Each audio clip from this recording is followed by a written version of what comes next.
Teman-teman, yang ditunggu-tunggu akhirnya datang juga. PT CDIA Pak PP sebentar lagi akan IPO bulan Juli tanggal 8 ini. Berarti kurang dari 1 bulan ini kita akan menyaksikan kekayaan Pak PP akan melonjak lagi. Apakah Pak PP akan menjadi orang terkaya nomor 1 di Indonesia setelah PT CDIA ini melantai di bursa? Mari kita saksikan bersama. Oke, jadi banyak sekali masyarakat ataupun retail-retail khususnya sudah menantikan kedatangan PT CDIA di IHSG. Bahkan sudah banyak sekali yang mempersiapkan dana untuk menghajar IPO CDIA ini. Mari kita analisa lebih dalam lagi, apakah PT CDIA ini layak untuk kita pesan. Pertama-tama coba kita perhatikan dari underwriternya teman-teman. Kali ini ada sedikit berbeda dengan PT Cuan sebelumnya.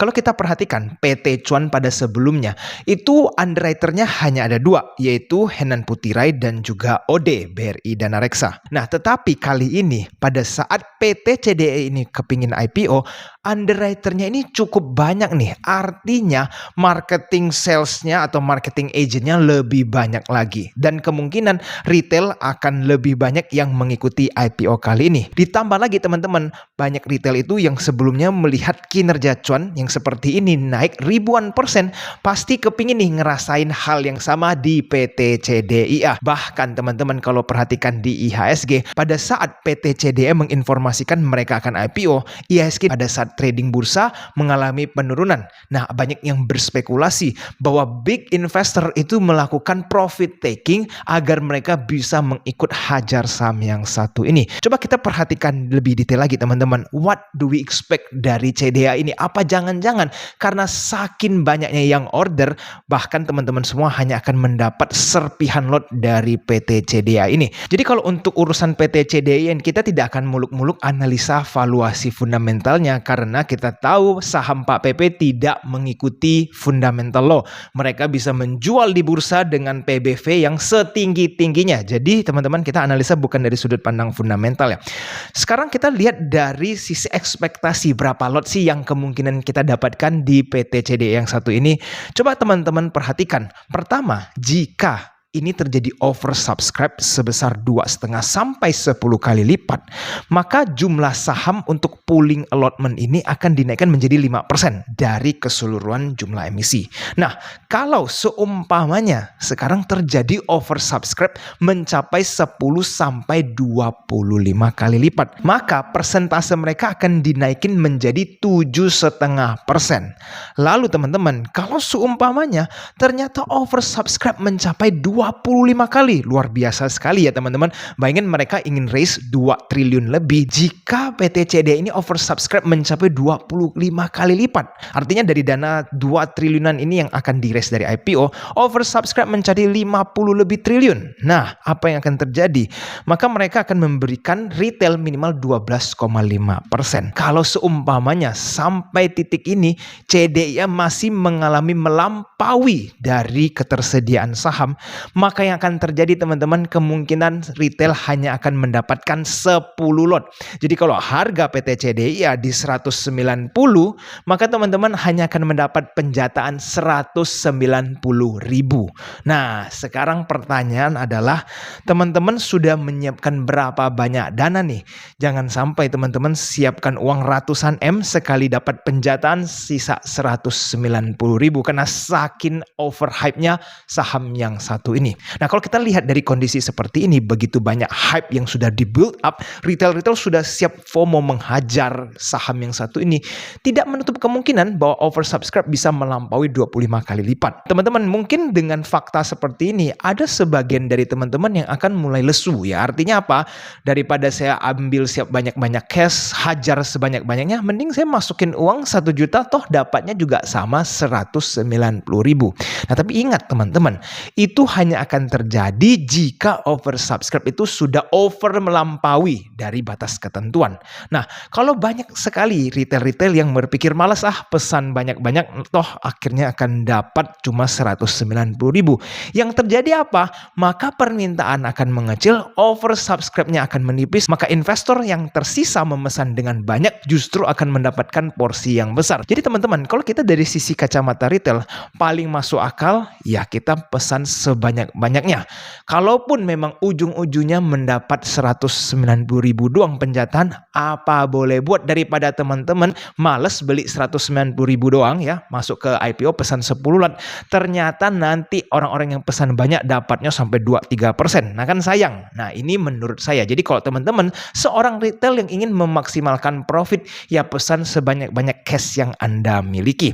Dan teman-teman kalau kita perhatikan, jika PT CDAI dari 190 bisa mencapai angka 10.000 ke atas ya, mirip seperti PT Cuan, maka teman-teman keuntungannya bisa lebih dari 50 kali lipat. Artinya apa? Dengan uang 190.000 itu, jika teman-teman dapat 10 lot, teman-teman keep kurang lebih hampir setahun bisa menjadi 10 juta. Lumayan kan, uang ratusan ribu berubah menjadi 10 juta, itu tetap uang loh. Nah, jadi harapan saya pribadi sih, ini my own expectations, bahwa pesannya nggak sampai separah itu ya, cuma dapat 10 lot kan miris banget. Minimal lah dapat 1-2%. Sebenarnya saya juga berharap ada retail-retail yang males buat menghajar banyak-banyak supaya oversubscribe-nya tidak terlalu parah di CDIA yang satu ini. Oke, saya akan lanjut ya teman-teman untuk memberikan sebuah test cases supaya teman-teman melakukan drilling analisa. Kira-kira teman-teman akan pilih yang mana? Contoh ya, di dunia real ada dua barang ya. Dua barang ini mungkin tidak related dan ini bisa apa saja, barang A dan barang B. Dua-duanya dijual di platform e-commerce ya. Teman-teman tidak mengerti ini barang apa. Tetapi ada informasi yang teman-teman dapatkan, yaitu adalah untuk barang A, selama 1 tahun barang A ini dipajang di dalam e-commerce, harga barang ini mengalami kenaikan 10 kali. Nah, lalu kita lihat ada barang B, bahwa di dalam 1 tahun barang B ini mengalami diskon terus-menerus setiap bulannya. Nah, artinya barang ini makin lama makin murah. Jika ingin membeli barang dan dijual kembali, kira-kira teman-teman akan pilih yang mana? Barang A atau barang B? Coba dipikirkan. Nah, kalau kita mempunyai mindset seorang pedagang ya, kita harus bisa menganalisa bahwa kenapa nih barang A bisa terus-terusan naik.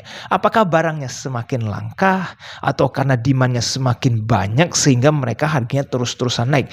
Atau teman-teman justru malah beli barang B dengan mindset, wah ini murah, kalau dia diskon terus saya bisa jual semakin murah. Kita kan pasti akan cenderung untuk memilih ke barang yang A, benar ya? Nah, ini juga sama sebenarnya dengan dunia saham. Jika teman-teman melihat ada dua saham yang teman-teman sukai ya, mungkin di sektor yang sama ataupun di sektor yang berbeda, tapi untuk mempersingkat kita anggap saja di sektor yang sama. Ada dua saham ini, nah yang satu harga sahamnya naik terus nih, secara bertahap terus-terusan naik. Sedangkan saham yang B, dia tidak naik atau bahkan terjadi diskon. Mereka bisnis modelnya sama. Kira-kira teman-teman akan banyak pilih yang mana? Nah, kebanyakan orang mereka akan mencoba untuk beli saham B. Kenapa? Karena cara berpikir mereka adalah saham B ini belum naik nih, yang A sudah keburu naik dan sektornya sama. Jadi kalau sektornya sama, yang A naik, yang B pasti naik. Nah, akhirnya apa? Mereka menghajar yang B, berpikir bahwa potential upside-nya itu akan jauh lebih menarik daripada mereka mengejar saham A. Nah, alhasil apa? Teman-teman justru malah tidak cuan ataupun tidak kemana-mana profitnya. Nah, kenapa bisa seperti itu?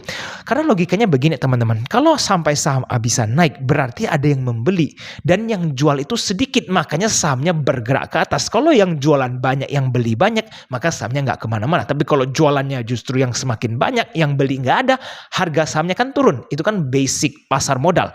Nah, jadi kalau sampai sebuah saham, apalagi di dalam kasus ini sama, terus-terusan naik, berarti demand semakin meningkat.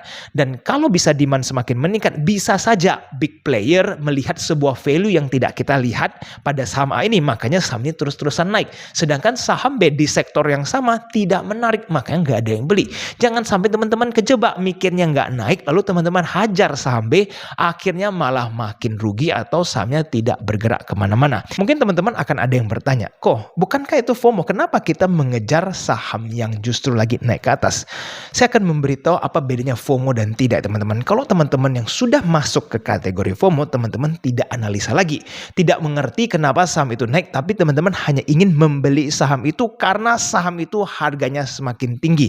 Nah, itu baru FOMO. Tapi kalau teman-teman membeli sebuah saham yang lagi membentuk uptrend, belum tentu teman-teman akan beli di pucuk, karena saham yang lagi naik atau lagi dalam uptrend harganya bisa terus-terusan menanjak ke atas. Contohnya seperti saham yang ini ataupun yang seperti ini. Nah, jadi teman-teman, yang namanya saham lagi membentuk uptrend itu naiknya bisa terus-menerus ya. Bukan berarti teman-teman tanpa analisa hajar ya. Kita harus mengerti dulu kenapa saham itu bisa naik. Biasanya kita analisa menggunakan bandarmologi untuk memastikan sebenarnya saham ini masih on track atau tidak. Nah, buat teman-teman yang masih belum mengerti apa sih bandarmologi, pastikan teman-teman bisa mulai belajar dulu dari buku Bandarmologi Edge Invest ya. Saya akan cantumkan linknya di bawah jika teman-teman ada yang berminat untuk membeli. Nah, itu dari pemula juga bisa mulai baca buku itu supaya bisa catch up dengan apa sih sebenarnya ilmu bandarmologi tahap dasar. Sekarang kita lanjut teman-teman. Kalau teman-teman seneng nih beli saham-saham yang murah, pastikan saham itu tuh bukan murahan, tetapi value dari perusahaan itu bagus, hanya saja sahamnya tidak di-appreciate oleh pasar. Nah, itu baru benar. Bukan karena teman-teman lihat yang satu sudah naik, yang satu belum, hanya berdasarkan itu teman-teman beli yang murah. Di situ teman-teman justru tidak akan bisa mendapatkan cuan yang banyak. Berikutnya kita akan membahas tentang ekonomi ya teman-teman. Kita lihat bahwa market IHSG kita sedang mengalami koreksi yang lumayan ya. Banyak orang juga berspekulasi bahwa beberapa big player itu sedang melakukan action profit taking supaya mereka bisa menyiapkan dana menyerok CDIA ini. Tapi tidak sepenuhnya seperti itu ya teman-teman. Penyebabnya adalah harga oil yang mulai naik cukup signifikan gara-gara kondisi global. Nah, teman-teman harus mengerti mekanismenya. Jika oil itu naik, sudah pasti inflasi akan naik karena segala sesuatu di dunia ini membutuhkan oil ya. Kita punya vehicle, most of it masih mengkonsumsi oil. Bahkan perusahaan-perusahaan komoditas masih menggunakan oil untuk menggerakkan alat-alat berat mereka. Jadi kalau oil itu naik, sudah pasti inflasi akan mulai meningkat. Nah, sekarang masalahnya jika inflasi naik, teman-teman, dengan kondisi daya beli yang masih lesu, artinya suku bunga terpaksa harus stagnan. Mereka tidak mungkin akan menaikin suku bunga ya, karena kondisi ekonomi sudah sangat buruk. Tapi mereka akan mungkin mempertahankan dulu agar inflasi ini tidak terlalu mengerikan kenaikannya. Karena oil sudah lagi dalam proses naik dan kita tidak tahu sampai kapan oil akan naik. Nah, jadi kalau suku bunga mulai tersendat penurunannya, maka financial world harus pause terlebih dahulu ya. Tetapi lebih parah di dunia sektoril. Kondisi ekonomi sektoril ya pasti akan semakin terpuruk ya teman-teman. Karena harapan mereka untuk pulih yaitu adalah suku bunga harus rendah. Nah, tetapi suku bunga terpaksa harus ditahan karena diakibatkan kenaikan harga oil. Nah, jadi kita mulai stagnan kembali nih. Sektoril masih tetap terpuruk, PHK pasti akan masih berlanjut, dan dunia finansial akan terpending mendapatkan manfaat dari penurunan suku bunga karena suku bunga harus terpaksa di hold. Nah, pertanyaan adalah apakah penurunan ini akan terus berlanjut? Nah, kalau menurut saya, jika oil mencapai harga kepala 9 ya, artinya 90 ke atas, maka kemungkinan blue chip di Indonesia bisa terus koreksi ya. Dan ini tidak masalah untuk mereka. Kenapa? Karena big banks ya, blue chip itu mereka lagi melakukan buyback. Semakin murah harga sahamnya, semakin banyak barang yang mereka bisa beli di harga murah. Jadi it doesn't matter for them. Nah, jadi buat teman-teman yang seorang investor itu tidak perlu takut. Kalau teman-teman mau serok di harga bawah, silakan. Tapi sementara ini ya teman-teman tunggu beberapa minggu ke depan, ikut dulu CDA, baru sisanya teman-teman mau serok blue chip, silakan. Nah, untuk sementara ini kemungkinan kita punya ekonomi akan stuck dulu ya, gara-gara harga oil yang mulai naik ke atas. Oke, sekarang kita akan lanjut masuk ke dalam sektor di IHSG. Apa sih yang menarik buat kita perhatikan? Kita sudah tahu nih bahwa oil itu naik. Nah, oil itu adalah salah satu komoditas. Nah, dan komoditas adalah salah satu sektor primadona di IHSG. Jadi kalau teman-teman lihat bahwa oil nanti akan bertahan di harga atas, maka teman-teman layak perhatikan saham-saham komoditas. Terutama yang pastinya oil terlebih dahulu. Di dalam IHSG, oil itu kan ada banyak opsi ya. Ada saham Akra, ada saham Medsi, ada ENRG, ada saham Elsa, dan seterusnya. Nah, teman-teman bebas mau beli yang mana. Tetapi ingat, setiap emiten minyak itu ada kelebihan dan kekurangannya masing-masing. Jika teman-teman ingin ikut nimbrung berdiskusi tentang saham, pastikan teman-teman bisa ikut setiap hari Minggu jam 8 malam Smart Room bersama AJ Invest ya. Saya akan cantumkan linknya di kolom komentar di bawah supaya teman-teman bisa tinggal klik linknya langsung join secara gratis. Ingat, setiap hari Minggu jam 8 malam kita selalu diskusi bersama tentang investasi maupun saham. Nah, jadi teman-teman, kalau misalkan kita sudah lihat sektor oil itu menarik, kita bisa lihat turunan-turunan komoditas lainnya seperti saham batu bara dan lain-lain. Teman-teman layak untuk perhatikan. Tapi untuk blue chip sementara akan stagnan ya teman-teman. Kalau seorang investor belilah saat murah. Tapi kalau teman-teman seorang trader, teman-teman boleh lebih baik menunggu pada saat CDIA ini sudah IPO. Nah, teman-teman boleh tuh mulai masuk ke dalam blue chip. Lihat momentumnya terbentuk, teman-teman boleh silakan trading. Lalu mungkin ada yang masih penasaran ya, saham yang lainnya bagaimana nih kok? Seperti saham Pak PP yang BRPT, Cuan, TPIA, dan lain-lain. Semakin dekat dengan hari H PT CDIA IPO, teman-teman boleh mempertimbangkan untuk jual. Apalagi kalau ada momen-momen tertentu tiba-tiba sahamnya ditarik naik, itulah saatnya teman-teman profit taking. Karena biasanya anticipation itu yang paling besar, puncak-puncak sentimen. Setelah IPO selesai, banyak saham yang akan mulai koreksi. Jadi jangan sampai teman-teman alami kesalahan yang sama. Seperti dulu, semua orang hajar MTEK gara-gara Bukalapak kepingin IPO. Pada saat IPO Bukalapak terjadi, saham MTEK jebol semua. Nah, ini sudah beberapa kali terjadi di IHSG. Jadi kelihatannya di saham Pak PP ya juga sama teman-teman, harus sedikit hati-hati. Dan buat para trader yang berspekulasi di saham Pak PP, itu sudah harus pastikan mempunyai stop loss ya. Jadi kalau sahamnya balik arah itu jangan ditahan, karena ingat secara valuasi saham Pak PP sudah sangat mahal. Dan teman-teman, sebagai penutup, yang akan IPO bukan cuma CDI melainkan ada satu emiten yang bergerak di bidang farmasi atau kesehatan healthcare, yaitu adalah CHEK. PT Diastika Biotekindo Tbk. Nah, jadi saham yang satu ini mungkin teman-teman layak perhatikan juga karena waktunya juga lumayan dekat dengan PT CDI. Nah, siapa tahu teman-teman juga bisa mendapatkan profit dari PT CHEK ini. Oke teman-teman, video hari ini sampai di sini dulu. Jika teman-teman merasa bermanfaat, pastikan share video ini ke teman-teman atau keluarga lainnya supaya mereka semua bisa mendapatkan manfaat dari menonton video yang satu ini. Sampai jumpa di video selanjutnya. I'll see you again next time. Bye-bye.